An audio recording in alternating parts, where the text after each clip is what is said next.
Bon, bonjour à tous. Alors, donc, je parle du politique dans la Bible. Pas la politique, mais plutôt le politique. Bon, en sachant que c'est un vaste sujet parce que, vous savez, on trouve matière, en tout cas, à penser au sujet de la politique dans énormément de passages de la Bible. Donc, évidemment, c'était très frustrant pour moi de préparer quelque chose, un exposé qui durait, on m'a dit, tu ne dois pas dépasser 25 minutes.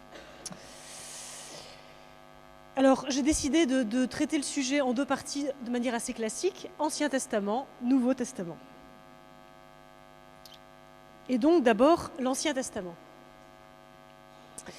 Alors, trouve-t-on un projet politique dans l'Ancien Testament? On pourrait se poser la question. Ce n'est pas évident d'emblée, puisqu'on ne trouve pas de traité politique.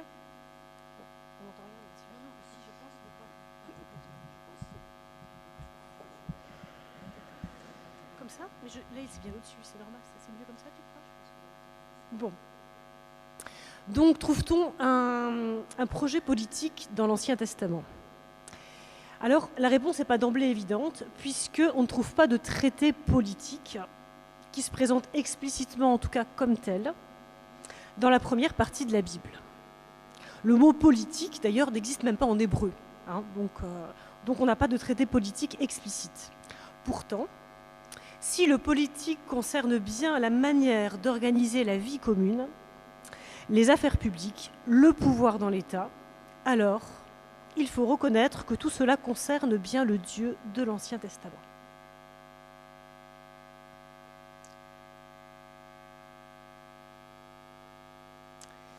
Ça va, on entend? Ok, merci. Dans les 3 premiers chapitres de la Bible, donc, qui racontent la création du monde, des différents éléments et de l'être humain, qui sont des chapitres programmatiques s'il en est, nous constatons que Dieu crée l'humain, alors à son image, mâle et femelle, sans distinction de droit ou de dignité entre les individus. Tous sont faits gérants de la création. Tous, donc.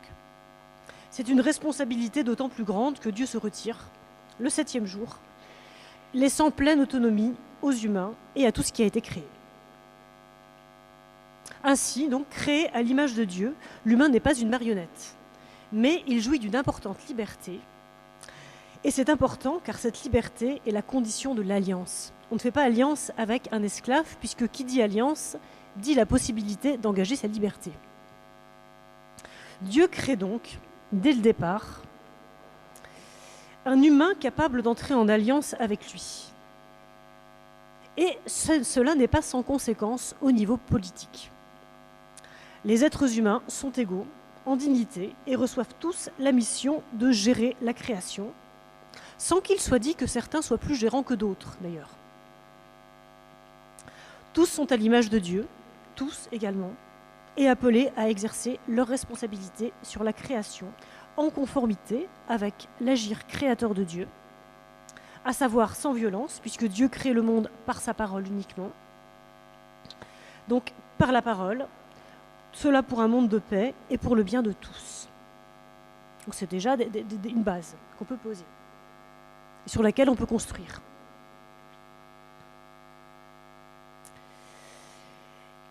Mais avant de faire alliance avec le peuple d'Israël sur la montagne du Sinaï, Dieu commence par le libérer de l'esclavage en Égypte. Car la liberté est la condition de l'alliance. Donc Dieu libère d'abord, il propose l'alliance après. Dieu se révèle ainsi comme un Dieu qui libère, qui lutte contre l'oppression, l'asservissement. Et ça, c'est aussi quelque chose de très important dans l'Ancien Testament. À sa suite, en entrant dans l'alliance, chacun, à chaque génération, est invité à agir à l'image de Dieu, là aussi. Et le sens de cet agir est explicité en particulier dans le commandement du Shabbat, au centre du décalogue, donc au cœur de la célébration de l'Alliance au Sinaï, et cela dans les 2 versions du décalogue, celle de l'Exode et celle du Deutéronome. Puisque vous avez 2 versions du décalogue, des 10 commandements. Ces 10 commandements sont au centre de l'alliance que Dieu passe avec le peuple d'Israël au Sinaï. Et alors voilà, et au centre donc de ce décalogue, dans ces deux versions, on a le précepte du Shabbat, du repos sabbatique. Et voilà ce qu'on dit à ce propos. Je le cite d'après la version de l'Exode. Et alors, selon la traduction de la Tob, que j'ai reprise dans tous les passages que je cite, comme ça vous le savez. Que du jour du Shabbat, on fasse un mémorial en le tenant pour sacré. Tu travailleras 6 jours, faisant tout ton ouvrage, mais le 7e jour, c'est le Shabbat du Seigneur ton Dieu. Tu ne feras aucun ouvrage, ni toi, ni ton fils, ni ta fille, pas plus que ton serviteur, ta servante, tes bêtes ou l'émigré que tu as dans tes villes. Car en 6 jours, le Seigneur a fait le ciel et la terre, la mer et tout ce qu'ils contiennent, mais il s'est reposé le 7e jour. C'est pourquoi le Seigneur a béni le jour du Shabbat et l'a consacré. Ainsi donc, chacun est invité à agir à l'image de Dieu. Alors comment ? Eh bien, en arrêtant son travail le 7e jour de la semaine.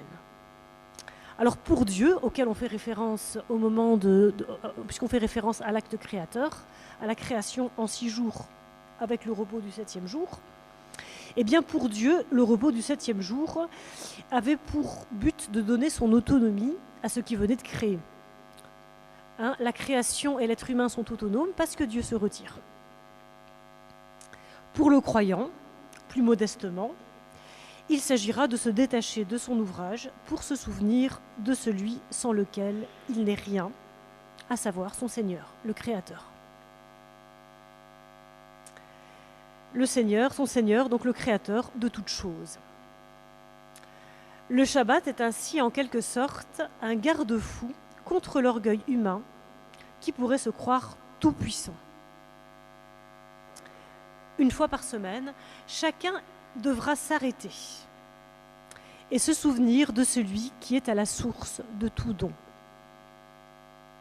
Donc s'arrêter pour se souvenir de Dieu. Le Deutéronome, le 5e livre de la Torah, donne sa propre version du décalogue, très proche de celle de l'Exode. Donc c'est quasiment la même chose. Toutefois, le précepte du Shabbat est justifié en ces termes.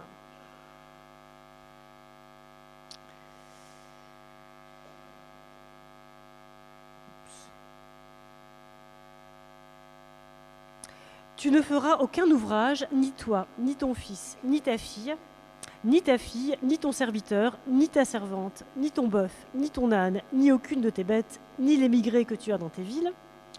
Alors, et c'est là que ça change, afin que ton serviteur et ta servante se reposent comme toi. Tu te souviendras qu'au pays d'Égypte, tu étais esclave, et que le Seigneur ton Dieu t'a fait sortir de là, d'une main forte et le bras étendu. C'est pourquoi le Seigneur ton Dieu t'a ordonné de pratiquer le jour du Shabbat.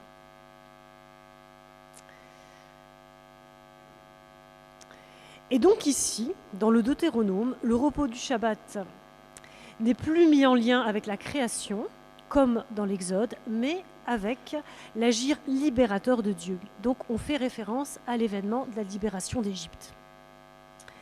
Donc comme Dieu a libéré les fils d'Israël en Égypte, chacun est appelé de même à libérer les membres de sa maison, alors serviteurs et animaux compris, de la servitude du travail une fois par semaine. On le voit, donc ce commandement du Shabbat, tant dans sa version de l'Exode que dans celle du Deutéronome, a une haute portée politique et sociale.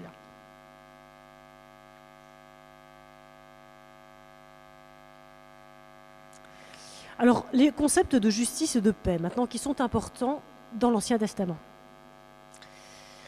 Donc, ces concepts de justice et de paix sont des concepts clés pour comprendre l'agir de Dieu dans le monde et ce qui est supposé être l'agir du roi, qui est supposé être le représentant de Dieu auprès des hommes, l'intermédiaire entre Dieu et les hommes, mais l'agir de tout croyant également, qui doit lui aussi s'imprégner de cette justice et de cette paix. Alors, qu'entend-on par justice et paix dans l'Ancien Testament ? En hébreu ancien, la paix n'est pas seulement l'absence de guerre, mais possède un sens beaucoup plus large. Le mot shalom, que nous traduisons par paix, désigne d'abord ce qui est intact, complet. Xavier Léon Dufour en donne la définition suivante. Elle désigne le bien-être de l'existence quotidienne, l'état de l'homme qui vit en harmonie avec la nature, avec lui-même, avec Dieu. Concrètement, elle est bénédiction, repos, gloire, richesse, salut, vie. Fin de citation. Elle est considérée comme un don de Dieu. La justice. La justice est conformité à l'ordre cosmique et à la volonté de Dieu créateur, responsable de cet ordre du monde. Est juste celui qui, comme Noé ou Joseph, l'époux de Marie, suit les voies de Dieu.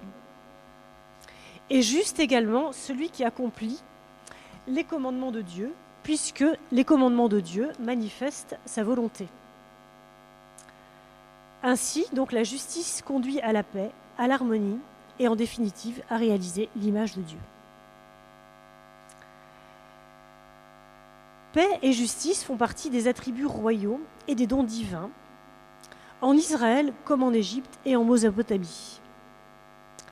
Le roi, qui règne à Jérusalem, est le représentant de Dieu devant les hommes et représente ses sujets devant Dieu. À ce titre, donc le roi est le garant de l'alliance avec Dieu et se doit de faire respecter la loi de Dieu dans son royaume. Une de ses missions essentielles sera de faire régner la justice au sein de son peuple. Et cela, alors, en protégeant les faibles et en luttant contre toute forme d'asservissement et d'oppression. Donc c'est vraiment important, cette fonction-là de la part du roi. Donc faire régner la justice, et cela donc en protégeant le pauvre et en luttant contre l'injustice et l'oppression. Et c'est seulement à cette condition-là qu'il agira véritablement en tant que représentant de Dieu. Le maintien de l'harmonie dans son royaume, sa prospérité et donc sa paix sont à ce prix. Et on retrouve cela donc dans plusieurs passages de l'Écriture, et notamment le psaume 72, qui était probablement chanté lorsque l'on couronnait un roi à Jérusalem. Dieu, confie tes jugements au roi, ta justice. Donc vous voyez, j'ai mis en couleur les mots importants en lien avec mon propos. Donc Dieu confie tes jugements au roi, ta justice à ce fils de roi. Qu'il gouverne ton peuple avec justice et tes humbles selon le droit. Grâce à la justice, que montagnes et collines portent la prospérité pour le peuple. Qu'il fasse droit aux humbles du peuple, qu'il soit le salut des pauvres, qu'il écrase l'exploiteur. Alors on le voit dans ce psaume, si faire régner la justice est avant tout un don de Dieu, qui demande que le roi soit en communion avec le Seigneur, l'application de la justice a des répercussions concrètes sur la vie des habitants du royaume et entraîne la prospérité du peuple. Donc la justice, ce n'est pas seulement un principe, il y a vraiment des répercussions concrètes, et qui dit justice, dit prospérité, finalement. Et donc c'est finalement pour le bien de tous que le roi fera régner la justice. Il est dit encore du roi idéal, annoncé par le prophète Isaïe. Alors je cite, « Il jugera les faibles avec justice, il se prononcera dans l'équité envers les pauvres du pays. De sa parole comme d'un bâton, il frappera le pays. Du souffle de ses lèvres, il fera mourir le méchant. La justice sera la ceinture de ses hanches et la fidélité le baudrier de ses reins. » Je suis dans le chapitre 11 d'Isaïe. Alors, continue la prophétie, le loup habitera avec l'agneau, le léopard se couchera près du chevreau. Alors c'est un texte connu, en principe, qu'on lit chaque année. Le veau et le lionceau seront nourris ensemble, un petit garçon les conduira. La vache et l'ours auront même pâture, leur petit même gîte. Le lion, comme le bœuf, mangera du fourrage. Le nourrisson s'amusera sur le nid du cobra. Sur le trou de la vipère, le jeune enfant étendra la main. Il ne se fera ni mal ni destruction sur toute ma montagne sainte, car le pays sera rempli de la connaissance du Seigneur, comme la mer que comblent les eaux. Autrement dit, tout sera réconcilié. Donc toute la création sera réconciliée. Alors il n'est pas étonnant que plus tard, les premiers chrétiens aient reconnu en Jésus ce roi idéal tant attendu, donc le Messie. Toutefois, le règne de Dieu, s'il est bien inauguré en Jésus-Christ, est encore en voie d'accomplissement. Donc vous savez qu'on est entre le déjà là et le pas encore. Et en attendant, l'exigence de justice et de paix demeure. Il nous est encore demandé de travailler à la justice et à la paix. On est encore très loin de ce monde réconcilié, donc annoncé par le prophète Isaïe. Mais c'est quand même vers ça qu'on va.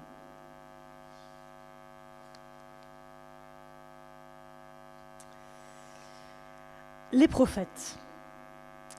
Le souci du pauvre, de la justice, est au cœur de la prédication prophétique. C'est vraiment là qu'on va le trouver de manière très très insistante. En effet, les prophètes sont avant tout les porte-paroles de Dieu, ses ambassadeurs. Ils portent la parole de Dieu devant les hommes. Parlant son nom et donc au nom de Dieu et au nom de la fidélité à l'alliance, ils dénoncent l'injustice, l'oppression du pauvre par le riche, l'hypocrisie, les malversations et la corruption. Sans cesse, à temps et à contre-temps, les prophètes se battent pour que soient respectés les droits de Dieu et les droits des êtres humains et proclament que ces deux réalités sont intrinsèquement liées. On ne peut pas les séparer. Le prophète Michée résume parfaitement cela dans une sorte de dialogue entre un croyant et le prophète, porte-parole de Dieu. Avec quoi me présenter devant le Seigneur, m'incliner devant le Dieu de là-haut ? Demande le croyant. Il met en scène un croyant donc, qui se pose des questions. Me présenterai-je devant lui avec des holocaustes, avec des veaux d'un an ? Le Seigneur voudra-t-il des milliers de béliers, des quantités de torrents d'huile ? Donnerai-je mon premier-né pour prix de ma révolte et l'enfant de ma chair pour mon propre péché ? On t'a fait savoir, homme, répond le prophète, au nom de Dieu, ce qui est bien, ce que le Seigneur réclame de toi. Et ça qui est important, rien d'autre que d'accomplir la justice, d'aimer la bonté et de marcher humblement avec ton Dieu. Avant tout acte cultuel, ce qui plaît à Dieu est la justice, le respect du droit, ainsi que la bonté et la fidélité. Et ce sont toutes choses qui permettent la proximité avec Dieu. Pour les prophètes, il ne peut y avoir de relation juste à Dieu sans qu'il y ait une relation juste et bonne au prochain, aux frères. On peut même aller plus loin et affirmer que pour les prophètes, l'éthique est donc ici l'attitude envers le prochain est le lieu par excellence d'application et de vérification de la foi. Honorer Dieu se fait aussi à travers le culte, certes, mais aussi et à égale importance dans l'attitude que l'on adopte vis-à-vis du prochain. Et j'arrive au Nouveau Testament. Heureusement, parce que Caroline me fait des grands signes en me disant que j'ai plus beaucoup de temps. Donc, le Nouveau Testament. Jésus a-t-il un programme politique ? Eh bien, pas à proprement parler, là aussi. Puisque Jésus ne se positionne ni comme un roi terrestre, il a refusé la royauté terrestre, ni comme un tribun donnant des directives en vue de l'organisation de la cité. Ce n'est pas comme ça qu'il s'est positionné. Pourtant, son message se situe clairement dans la continuité de celui de l'Ancien Testament. C'est pour ça que j'ai insisté sur l'Ancien Testament, parce que vraiment sur ce point-là, Jésus est en continuité, puisqu'il défend les droits des hommes et les droits de Dieu, la justice et la paix. Et Jésus va même parfois plus loin que ses prédécesseurs, les prophètes, ce qui n'est pas sans conséquence au niveau politique. Ainsi, au légiste qui lui demande quel est le plus grand commandement, il répond en citant Deutéronome 6,5 « Tu aimeras le Seigneur ton Dieu de tout ton cœur, de toute ton âme et de toute ta pensée. » C'est là le premier commandement. Et il ajoute, citant le livre du Lévitique, « Un second est aussi important, tu aimeras ton prochain comme toi-même. » De ces deux commandements dépendent toute la loi et les prophètes. Et nous pourrions ajouter que le positionnement de Jésus par rapport aux politiques dépend lui aussi de ces deux commandements, dont la portée va très loin. Cela se manifeste déjà dans le Magnificat, proclamé par Marie, sa mère, dès avant sa naissance. Sa bonté s'étend de génération en génération sur ceux qui le craignent. Il est intervenu de toute la force de son bras. Il a dispersé les hommes à la pensée orgueilleuse. Il a jeté les puissants à bas de leur trône. Il a élevé les humbles, les affamés, il les a comblés de biens, et les riches, il les a renvoyés les mains vides. Et de manière significative, Jésus commence sa vie publique ainsi. Il vint à Nazareth où il avait été élevé. Il entra, suivant sa coutume le jour du Shabbat, dans la synagogue, et il se leva pour faire la lecture. On lui donna le livre du prophète Ésaïe, et en le déroulant, il trouva le passage où il était écrit « L'Esprit du Seigneur est sur moi, parce qu'il m'a conféré l'onction pour annoncer la bonne nouvelle aux pauvres. Il m'a envoyé proclamer aux captifs la libération et aux aveugles le retour à la vue, renvoyer les opprimés en liberté, proclamer une année d'accueil par le Seigneur. » Il roula le livre, le rendit au servant et s'assit. Tous dans la synagogue avaient les yeux fixés sur lui. Alors il commença à leur dire « Aujourd'hui, cette écriture est accomplie pour vous qui l'entendez. » Cette citation rend bien compte de ce qu'est le règne de Dieu inauguré en Jésus-Christ. Bonne nouvelle pour les pauvres, libération pour les captifs et les opprimés de toutes sortes, guérison pour les malades et les infirmes. L'agir de Jésus durant sa vie publique manifeste cela, puisqu'il est proche des pauvres, des pécheurs, des exclus, pratique de nombreuses guérisons et libère bon nombre de personnes de démons qui les oppriment.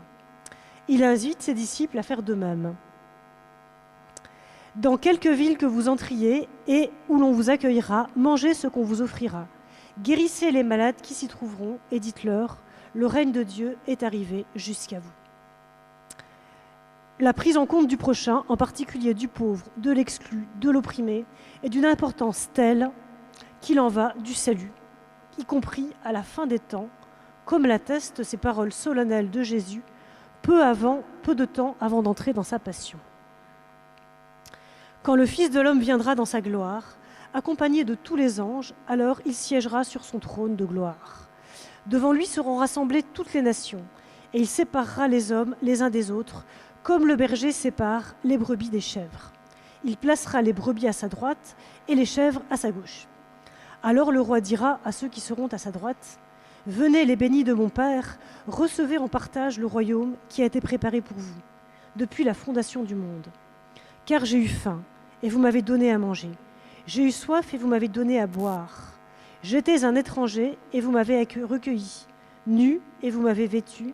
Malade, et vous m'avez visité. En prison, et vous êtes venus à moi. »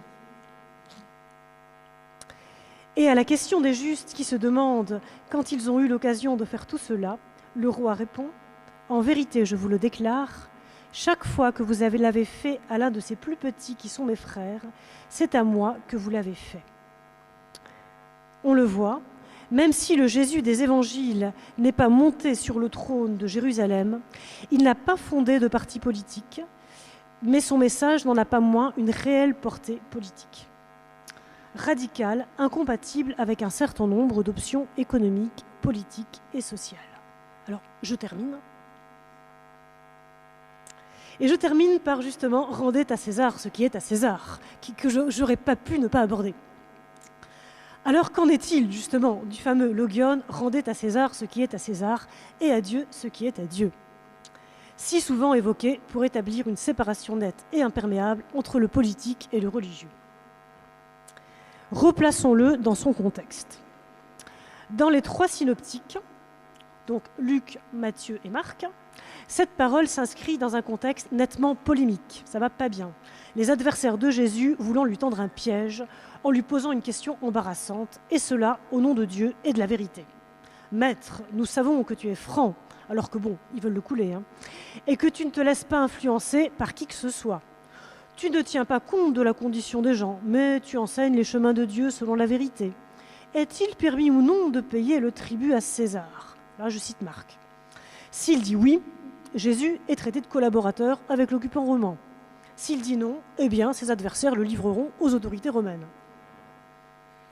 Alors, au lieu de tomber dans le piège, Jésus déplace la perspective en mettant l'accent sur l'attitude problématique de ses interlocuteurs. Ils mettent sur le même plan Dieu et César. Ainsi donc l'explicite Jean-François Collange. Ce à quoi procède donc Jésus, c'est à une radicale démystification qui est aussi démythification du pouvoir qu'il ramène sur terre, Dieu étant seul à régner au-dessus de toute chose. Sont ainsi récusées et toute forme de théocratie et tout impérialisme totalitaire et idolâtre. Le pouvoir n'est qu'humain, remis à sa place et désacralisé. Le politique est ainsi replacé dans le domaine du profane, Dieu étant au-dessus de toute chose et finalement la mesure de toute chose. Paul, quand il reconnaît toute autorité légitime comme étant voulue par Dieu, va dans le même sens. Alors, mais cela ne signifie pas qu'il faut se soumettre inconditionnellement et sans discernement à toute forme d'autorité. La parole de Paul concerne l'autorité légitime, celle qui s'exerce en conformité avec la volonté de Dieu, selon ce que l'Ancien Testament appelle la justice et la paix, qui sont, nous l'avons vu, des attributs royaux et demeurent ceux des Césars de tout temps. Le règne de Dieu, dit Paul, n'est pas affaire de nourriture ou de boisson, il est justice, paix et joie dans l'Esprit Saint. Romains 14, 17. Sachant quel est le projet de Dieu sur l'humanité, chacun est ainsi renvoyé à sa responsabilité et à ses choix politiques. Aucun système n'est sacralisé, mais il reste les exigences de justice, de paix, de respect du pauvre et de lutte contre toute forme d'oppression. Quel César sommes-nous? Et quel César soutenons-nous? Et enfin, faut-il obligatoirement en passer par un César? À nous d'en décider. Je vous remercie.